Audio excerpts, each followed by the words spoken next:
Tombona amintsika hatrany ry havana ny fahasoavana sy ny fiadanana avy amin'Andriamanitra raintsika sy Jesosy Kristy Tompo. Fa ny miarabantsika indray amin'izao alahady fahaenina ny volana oktobra taona 2024 izao. Mialoana indrindrisantsika ny afatra avy amin'ny soratra masina dia manasa antsika rehetra hivavaka tompo, hivavaka isika. Misotranao zay Jesosy eo raha nomenao ity lahady maraina ity indray, alahady andro tsara, andro fivavahanay. Misotranao fa ny foazanao tamin'ity maraina ity teo ambanin'ny fahasoavanao na eo aza ny zavatra maro samihafa zay atrehnay amin'ny maha olombelona anay eto amin'ity tany fandalovana ity. Tafio ny fanahy masina mandrakariva izahay, indrindrandrindra ny mpanomponao zay ampitondrana ny afatra ary rakofy ny voninahitrao, ampiteneno araka ny fanaonao fa vonina ainanao zahay. Ny anaranao Jesosy, amen. Ny tenin'ny soratra masina zay akatsika ny afatry ny tenin'Andriamanitra amin'ity alahady maraina ity dia araka izay hita ao amin'ny epistily ho an'ny Hebreo. Hebreo toko 2 ny andininy 7 ka hatramin'ny andininy 110 zay akatsika ny lohateny hoe mpiray lova amin'ny Kristy. Hebreo toko 2 andininy 7 ka hatramin'ny andininy 110 mivaky toy izao ny anaran'i Jesosy. Fa ilay natao ambany kely noho ny anjely no hitatsika dia Jesosy, ary noho ny fitondrany ny fahafatesana dia voasatroka voninahitra amandaza izy, mba hanandrana fahafatesana hamonjy ny olona rehetra noho ny fahasoavan'Andriamanitra. Fa miendrika izay antony nanaovana ny zavatra rehetra sady naharina ny zavatra rehetra raha nitondra ny zanaka maro ho any amin'ny voninahitra, ny hahatanteraka ny tompon'ny famonjena ireo amin'ny fahoriana.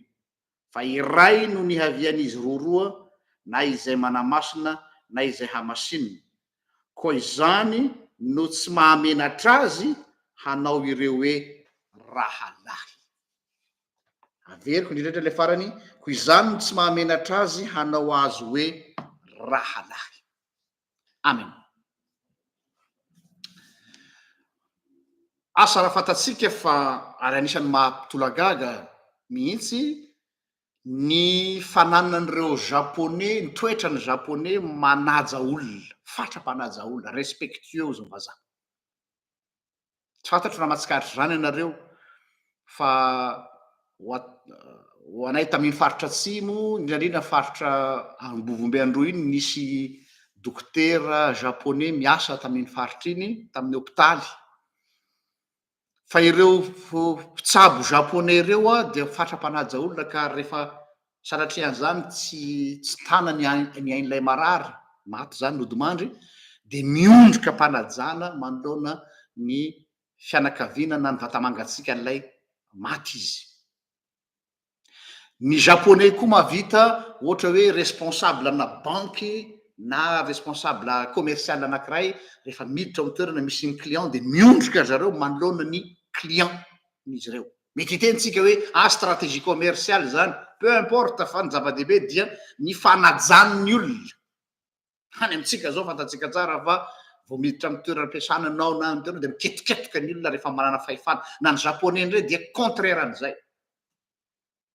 Ary voatselany nalalako fa ohatra hoe misy any Japon, raha ohatra ianao zany zao mipostuler poste anankiray, zany hoe manao candidature hoe nisy tolotrasa, dia ianao zany no se postuler amin'ilay toerana, dia toerana directeur le izy, cadre ambony eo amin'ilay orinasa na le toeram-piasana, dia voaray ianao mandray ny karaman'ilay directeur, fa mandritry ny volana vitsivitsy dia tsy maintsy manomboka ny asa any farany amin'ny kilasy ambany indrindra, manomboka any amin'ny planton, dia avy eo miakatra any amin'ny réceptionniste, dia miakatra mandra-pahatonga anao any amin'ny toeran'ny directeur. Tsy maintsy andalovana daholo ireo échelle amin'ny toeram-piasana ireo. Nefa le olona mandray ny karamana directeur fa asainy manomboka manao asan'ny mpiasa farany ambany indrindra, dia farany tonga amin'ilay toerana izay tokony hisy anao.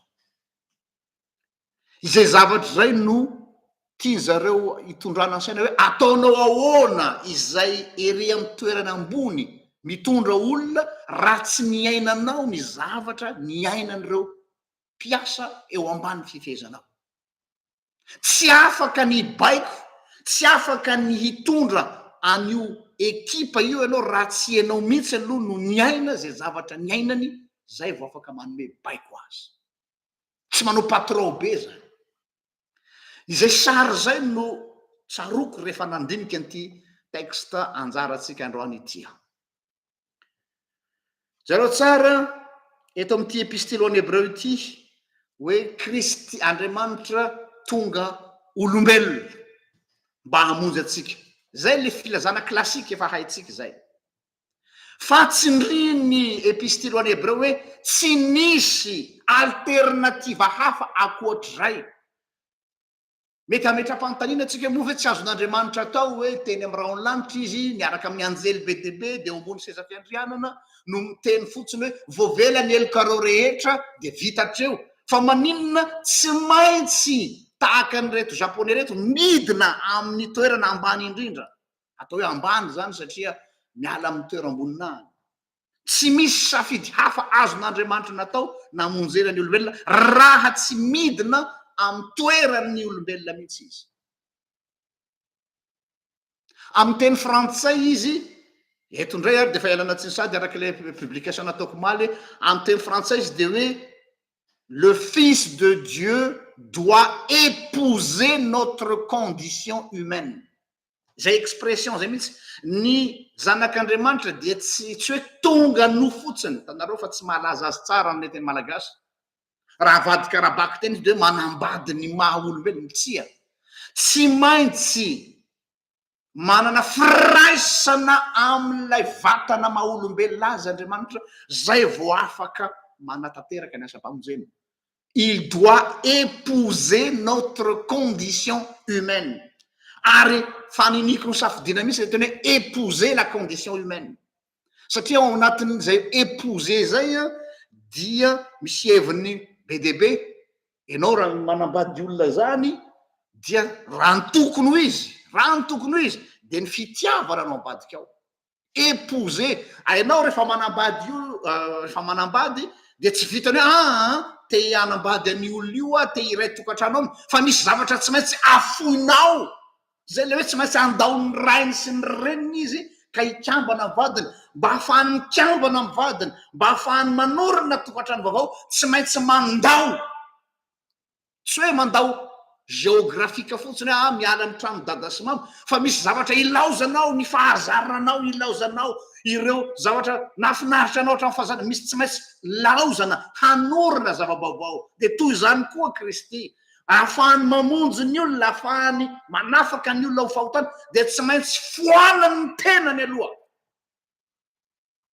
Misy zavatra tsy maintsy nafony tao, misy zavatra tsy maintsy nesorina aminy teo, satria impossible ny ahafahany mikambana amin'ilay vatana maha olombelona raha tsy afoiny ireo tombontsoa rehetra izay nananany teo amin'ny seza fiandrianana.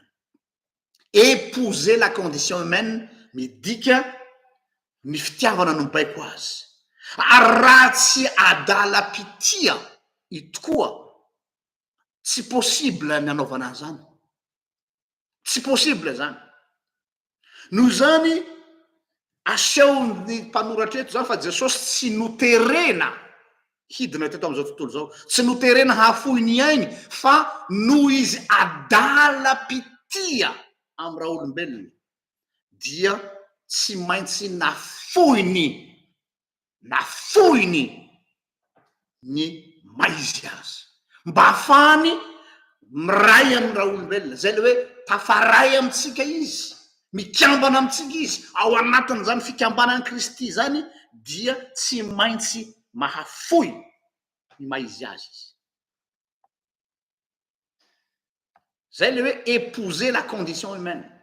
Tamy lahady hery ny raha matadidy anareo de niresaka atsika ny momba ny Mosesy, zareo fa mifampitohy tsara ny perikopa.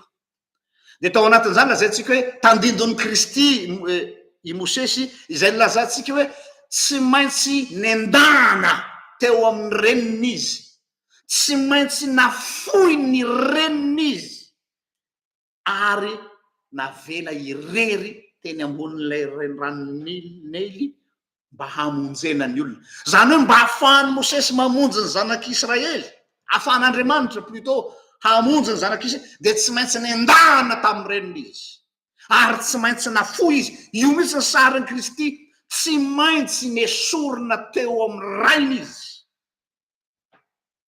Ary zany nahatonga an Jesosy namoaka an'le teny maharary teo amin'ny Asijiriana, Eli Eli lama sabaktany, raha eo reo naona dia mahafoy aho. Ny fitiavan'Andriamanitra dia fitiavana mahafoy. Izany mahafoy izany dia misy perte, misy tiantoka. Ny famonjena ny olombelona tsy vita mora, ary eo ny tokony ho aperitreritra atsika aza moramoraina. Maimaim-pona zany famonjena, marina fa maimaim-pona zany omena atsika maimaim-pona, fa novidiana lafo, tsy maintsy nisy fahatiatoka tao amin'ny ray mba hahatonga atsika hahazo fahasoavana.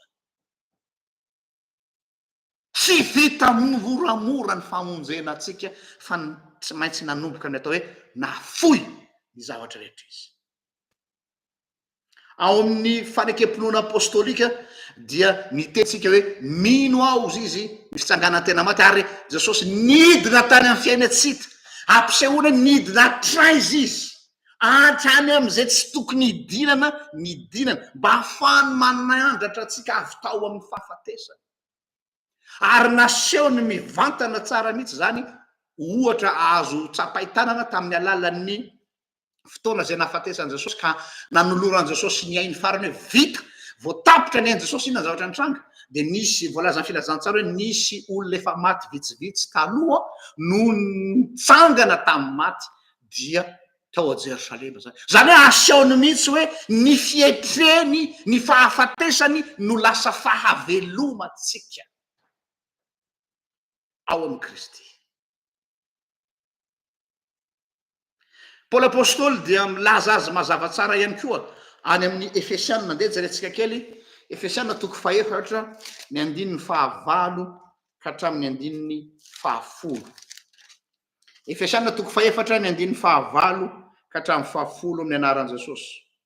Koa izany no ilazany hoe raha niakatra ny hoany amin'ny avo izy dia nitondra olona maro babo, ka nanome fanomezana ho an'ny olona, ary ny amin'ny hoe niakatra inona moa zany afa-tsy ny efa nidina ho any ambanin'ny tany koa, izay nidina dia izy koa no ilay niakatra any ambony lanitra rehetra hamenoany ny zavatra rehetrarehetra.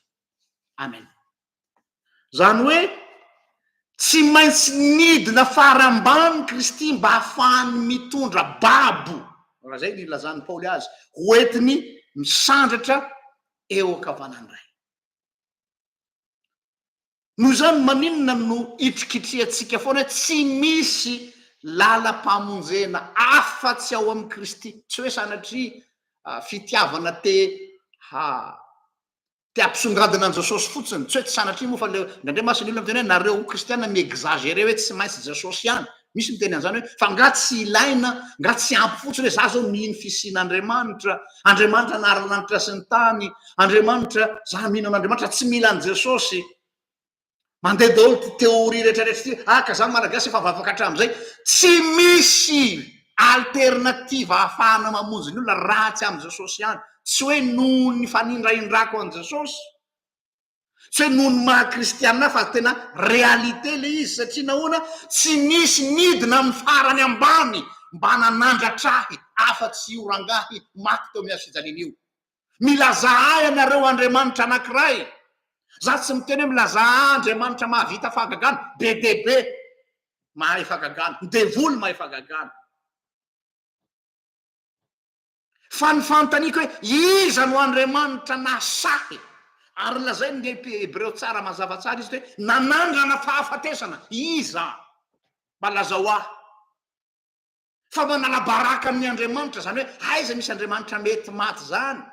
Ary zany nahatonga an Jesosy niteny tao amin'ny Getsemane hoe reo re esoro amiko ty kapoaka ity, zany hoe teo izy no nisotro ny fahafatesana, nanandrana, il a goûté la mort. Zany fahafatesana zany tsy ao anatin'ny vocabulaire an'Andriamanitra, fa sa izy nisotro ny fahafatesana.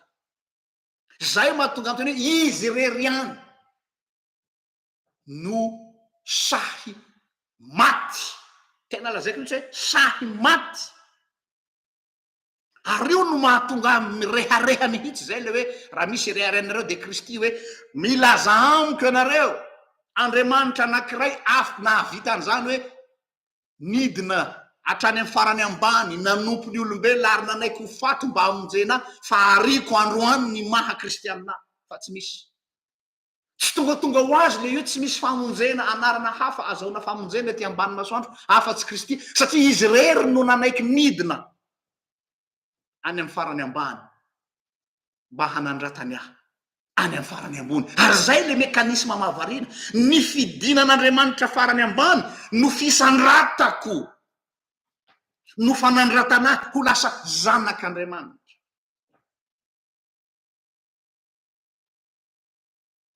Ary tsy vitan'izay fa hoe tena lazaiko mihitsy hoe iza no Andriamanitra sady tsy vitany hoe sahy fa tiany mihitsy ny midina ambany mba hampakarina ny olona. Ny zanak'olona tsy tonga ratsy, tsy tonga mba ho tompoina fa nino hanompo.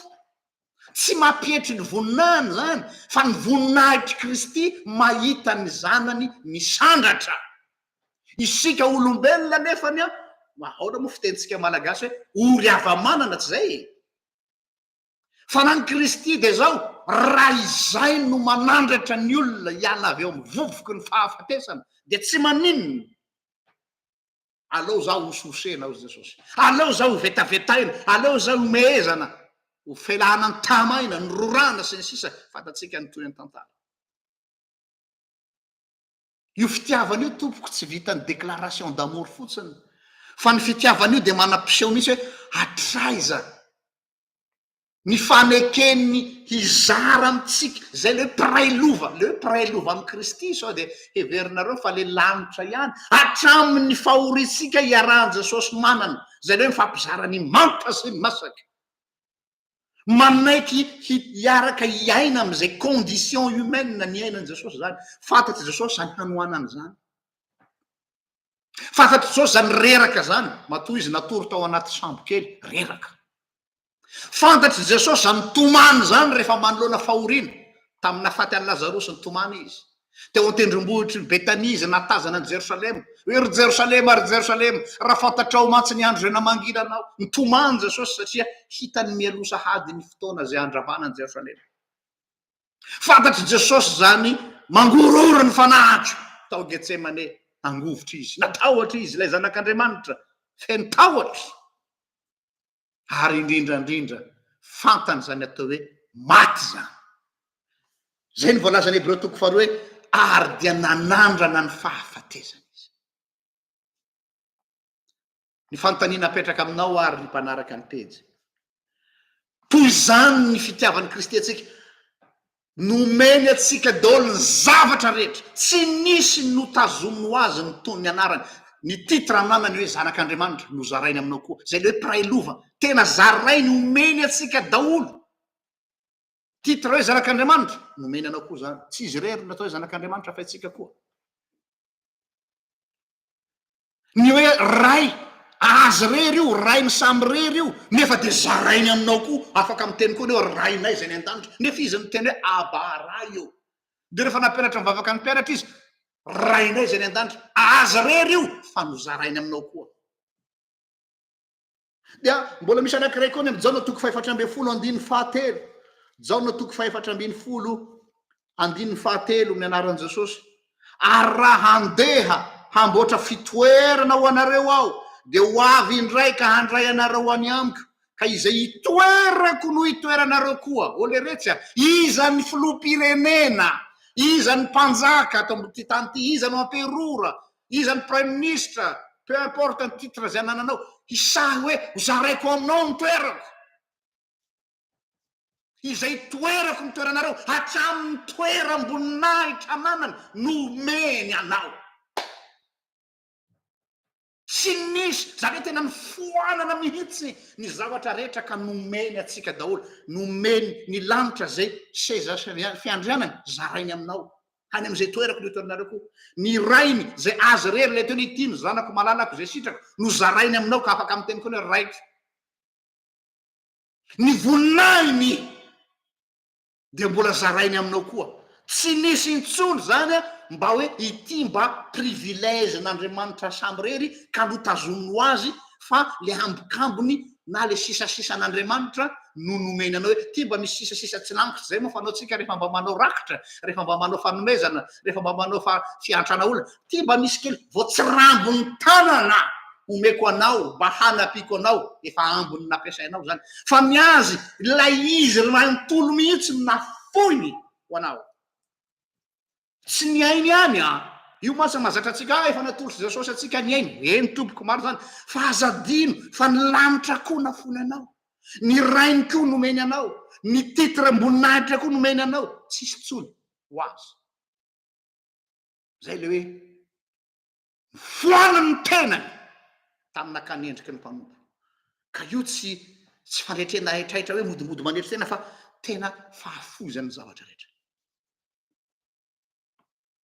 Fa ny fantany napetraka hoe raha manatombotsoa zafinandro an'ireo, nafoiko anao ny aiko hanavotako anao, nafoiko anao ny lanitra ho iarahako manana aminao, nafoiko anao ny anarany raiko mba ho rainao koa, nafoiko anao koa ny seza fiandrianako iarahanao mipetraka amiko.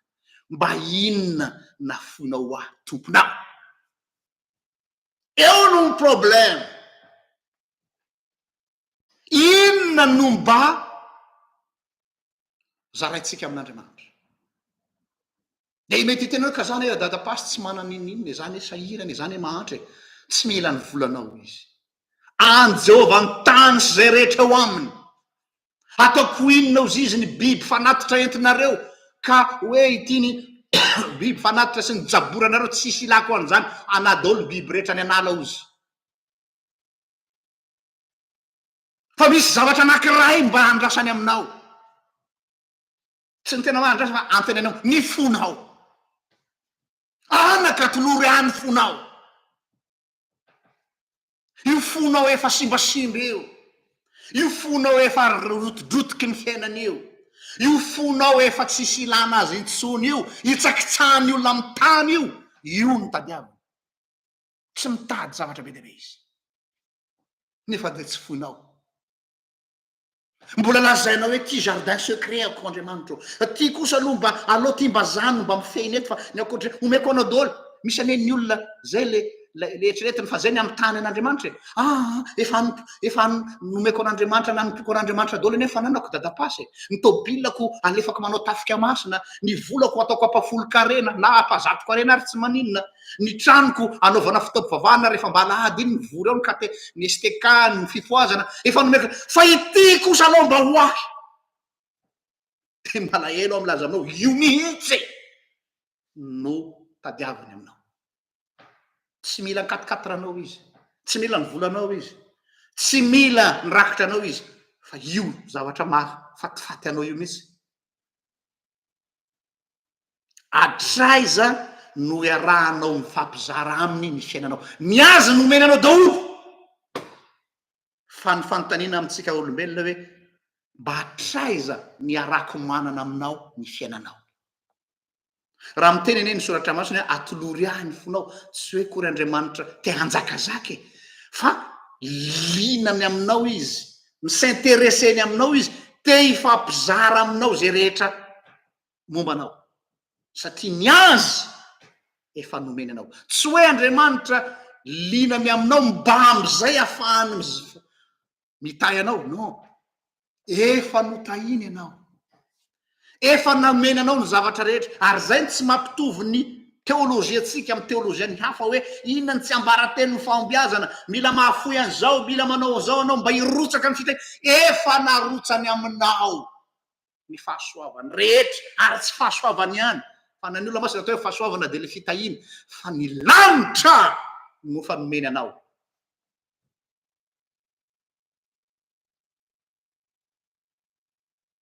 Mbola hiandrandra inona koa ianao, ary nefa izy no miandrandra aminao. Jereo tsara ny andininy fa 1:10 am'le Hebreo toko faharoa teo, mampieritreritra ty fomba ilazany azy ity. Ndenge hiverenantsika jerena hoe Hebreo toko faharoa ny andininy fa 1:10, tapany faharoa indrindrandrindra io. koa izany no tsy mahamenatra azy jesosy no miteny eto no tenenina eto zafady koa izany no tsy mahamenatra azy hanao ireo hoe rahalahy mavarina io fizateny io jesosy indray ve no miteny hoe tsy menatra atsona hoe rahalahinao aho sao de mifamadika zany tsy tokony jesosy ve no menatra hiteny hoe menatra aho atsona hoe rahalahin'ny olona io satria olo io ola tsy mahatoky satria olo io mpanoto satria olo io kapotsapotsaka satria le olo io mpivadibady satria olo io la tsy azo anto dia ahoana ny tsy mahaminy fa de lazany hoe tsy menatra aho ozy jesosy atao hoe rahalahiko ianao raha tenenina masony olona zany de hoe raha atao amin'ny fiainana andavanandro ataontsika hoe misy fianakavianareo paf mba ho azonareo le tiako atongavana tonga te mpanefoefo na lasa président de république na lasa ministre na lasa député na lasa maire de nareo nefa fianakaviana sahirana de isy anankiray tafita de lay izany matetika namteny hoe rahalahiko ane iny premier ministre iny rahalahiko ane iny filoham-pirenena iny rahalahiko ane iny député iny rahalahiko ane iny maire iny tsy maintsy le sahirana no mirearea geste any amin'ny tanàna hoe havanay ane iny président de république havanay ane iny maire eto amin'ny tanàna fa tsy misy hoe ny président de république na ny ministre na député na ny maire no hiteny hoe havako ane ry mivarotra sarbory havako ane ry mpangataka morona rabe ry iny ara mbola azo azy havako ane io mamolava amy tatatra io hoe tsisy mandalo anao de menatra tsy fantatry olona io mety mba misy miteny anao hoe ngaandrina ngasefo ny rahalahinao ane ka mamoatra tatatratra mba tsy fantatro zany tsy avanay io firifiry manao an'izany fa jesosy tsy menatra ho ataony miteny hoe rahalahiko na le olo tondrona molotra le mamolava de ozy jesosy rahalahiko eo le mpivarotena mijorojoro eny amin'ny arabe sakarivo anabaviko eo le tsy aninina eo an-tanàna le sabotsikely rahalahiko io zay lazany hoe tsy menatra izy milaza hoe rahalahiko ianao mivanaka aho rehefa namaky an'io texte hoe jesosy eo sao de mba tsy mety sao de tokony zany no miteny hoe tsy menatra aho milaza hoe rahalahin jesosy fa ianao indray ve no miteny hoe tsy menatra aho ny miteny hoe rahalahiko ianao eny tompoko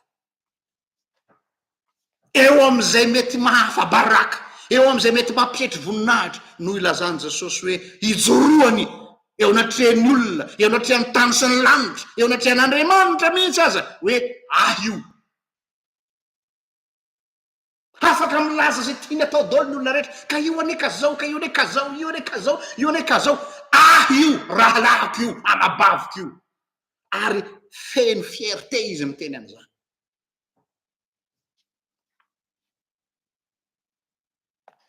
mampieritreritra aiza ho aiza am'izany isika sa ve anao mirehareha ve anao miteny hoe rahalahiko jesosy anadahako jesosy sa menatra ianao sa misitisitrika ianao any amy toeram-piasana misy anao tsy vao tenena hoe kristiana de menatra tsy sa milaza tsy sa mijoro vavolombelona fa inona ny mahamenatra anao na menatra anao ve ny fiborodana teo amin'ny azo fijaliana mahamenatra anao ny filazana hoe mba andriamanitra any le jesosy nareo nefa mety maty maninona ianao no misitrisitra rehefa ny andriamanitra ao no resahana maninona ianao no complexé tsy sa manambara ny fahatsaran'lay andriamanitra ao maninona ianao mitady excuse hoe aza tsy mbola nahazo fiatsona fa miandro fiatsona olona menatra an' jesosy zany olo zany menatra ny anarany de mody mamorona excuse bidon ozany vazaha nefa ny andriamanitra ao tsy menatra anao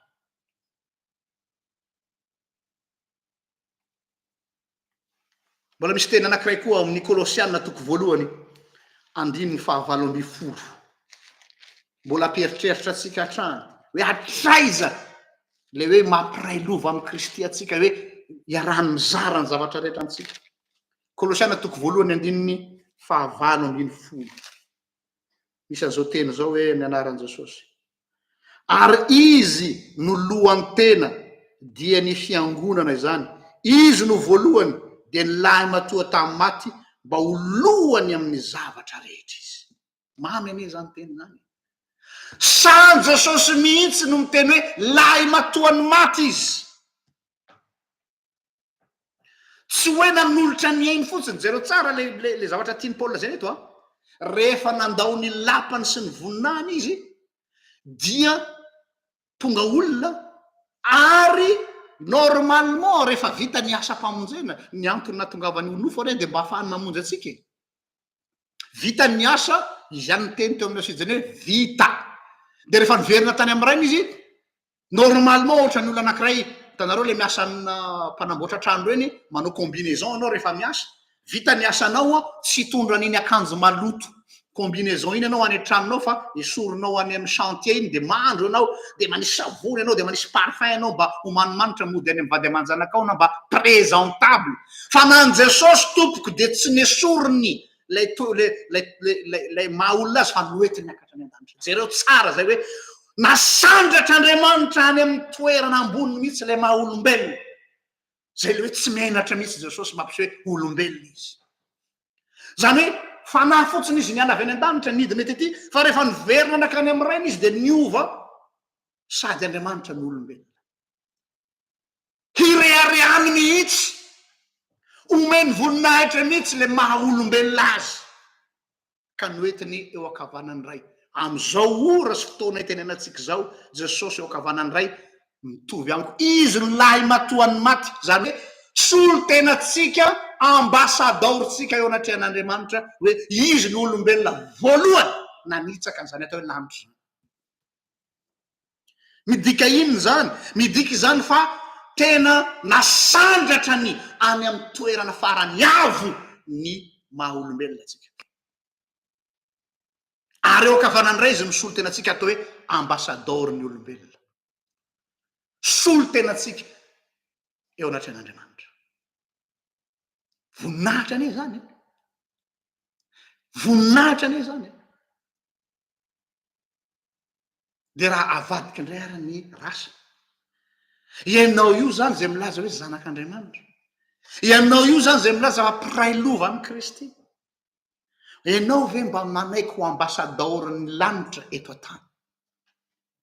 Jesosy ambasadoriny olombelona any an-danitra, isika no tokony ho ambasadorin'Andriamanitra eto an-tany, ambasadoriny Kristy. Izay le teolojia atsika eto amin'ny RGL hoe tsy lanitra no tanjon'ny mpino, fa ny tanjon'ny mpino dia ny ahatonga an'ity tany ity ho fitoeran-tongotr'Andriamanitra. Satria mitady ny zanak'Andriamanitra rehetra izy mba ho ambasadoriny eto amin'ity tany ity, ahatonga an'ity tany ity ho tonga lanitra ihany koa. Zay ny voalazan'ny Paoly amin'ny Romana hoe miara-misainto zao tontolo zao, miandry ireo zanak'Andriamanitra, miandry atsika zao tontolo izao. Isika nefa miandrandra lanitra. Izao tontolo zao nefa miandrandra atsika hoe aiza daholo le zanaky ny mazava rehetrarehetra. Aiza daholo le zanak'Andriamanitra rehetrarehetra mba hamerina ny tsirony ty tany potika ty. Ianao ne zany. Mpiray lova amin'ny Kristy ianao e. Hamampiray lova amin'ny Kristy ianao dia eto amin'ity tany misy anao ty, eo amin'ny manodidina anao, fianakavianao, fiarahamoninao, any amin'ny toeram-piasananao, eo amin'ny firenenao, eto ny mazava fa mangetaheta ny tany. Isaia 1:20, indro ny Aizipito mandrakotra ny tany, ary ny Aizipito mandrakotra ny firenena rehetra, fa aminao kosa mipisahan Jehova. Manino io fahazavana nomenanao io ampiriminao ny ambany vata famarana. Ambasadoriny lanitra isany eo, mivoaha amin'io complexe anao io, mivoaha amin'io faneritreretena hitraitranao io. Andana asehoin'ny olona ny sombin-danitra efa eo am-pelatananao. Tsy olona ampanantenana lanitra ny zanak'Andriamanitra. Efa zanak'Andriamanitra izy, efa mpandovany lanitra izy, efa azy ny lanitra. Fa ny anjarako matoa mbola velona am'izao 6 oktobra 2024 dia zao hoe nisy sombin-danitra ao aminao, satria anao mpiray lova amin'ny Kristy, asehoy amin'ny manodidina anao io lanitra ao aminao io. Zay ny maha ambasadorin'ny Kristy atsika. Izay ny maha mpiray lova amin'ny Kristy atsika. mbola averiko any jesosy oa nanandratra atsika hatrany amin'ny farany ambony fa isika kosa midina eto amin'izao tontolo zao tohatry tsatsika ny mampisongadina ny mahatsara any io jesosy tsy satsika ny mitondra an'le fahazavana eo am'le tsy tokony hisy azy mihitsy. Misy phrase-ny Martin Luther zay mampieritreritra ahy. Si Satan m'invite à prêcher l'évangile en enfer, j'irai en enfer pour ça aussi. Aza manao lecture na premier degré. Raha satana ozy izy manasa hitory ny filazantsara any amin'ny farimy rehetra afo de hoany aho mba hitondrako filazantsara. Aza raisina raha teny mety hisy teny hoe any amin'ny farimy rehetra afo ngao mbola misy fitorina filazantsara. Tsy zay ny tiany lazaina. Ny tiany lazaina de hoe ao amin'ny aizina mihitsy no mila ny zanak'Andriamanitra hanazava. Ka mbola menatra an Jesosy ve ianao? Mbola menatra ny vavolombelony ve ianao? De marana koa azy le hira amin'ny firana fihefim-piaino. Nafoky ho anao ny aiko ozy izy mba navotako ho anao ka nalatsaky ny rako. Inona kosa ny mba afonao ahy tomponao? Tsy mitady tambiny dikan'izany hery zany. Tsy mitady domberina ny dikan'izany. Tsy mitady sitraka ny dikan'izany. Fa mba tiany ho tenenina aminao hoe atraiza, atraiza ny fahasahitsika, ny mizara, ny mifampizara am' Jesosy, ny momba atsika rehetra eto amin'ity zao tontolo zao ty. Voninahitra ny ao an'Andriamanitra zay azy hatramin'ny taloha indrindra ka ho azy manakizay. Vavaky sika. Jesosy io, aika izay mpiray lova aminao. Ary tena nasehonao aminay mibaribary mihitsy zany fa zay rehetra anao dia anay. Tahaka an'le tenin'ilay ray mpianakaviana tam'le zanak'adala, moa tsy fantatrao va fa zay dia anao. Ndrisy, sambatra loatra zahay. Aika izay rehetra anao dia anay. Hay ny lanitra anay. Hay ny ray anay. Hay ny voninahitra ao koa anay. Fa raha mitodika aminay ianao de mba mametra-panontaniana aminay koa hoe mba anà ve ny fiainanao? Mba anà ve ny volanao? Mba anà ve ny fotoananao? Mba anà ve io fahantrahanao io koa? De menatra zahay fa izahay indray no mametraka fepetra. Izahay indray no mametraka condition. Izahay indray no mbola mametraka okaloha. Mifona aminao zahay ary mivalo aminao. Nampahiratinao ny masonay tamin'ity androany ity. Ka ny lanitra zay fanomenao anay mba ho zarainay koa amin'ny manodidina anay. Ka tsy homenatra anao zahay. Ary efa tonga ny fotoana farany ionanay aminao de mba hiteny aminay hoe mpanompo tsara sady matoky. Natoky tamin'ny kely indrindra. Eo tendreko mpanapaka ny be midira amin'ny fifalian'ny tomponao. Nidera ny laza ny voninahitra anao reriany. Zay anao hatramin'ny taloha indrindra ka ho anao mandrakizay. Amen. Samy tain'Andriamanitra mame fotoana antsika amin'ny lahady herindray raha sitrapon'Andriamanitra. Elo matoka.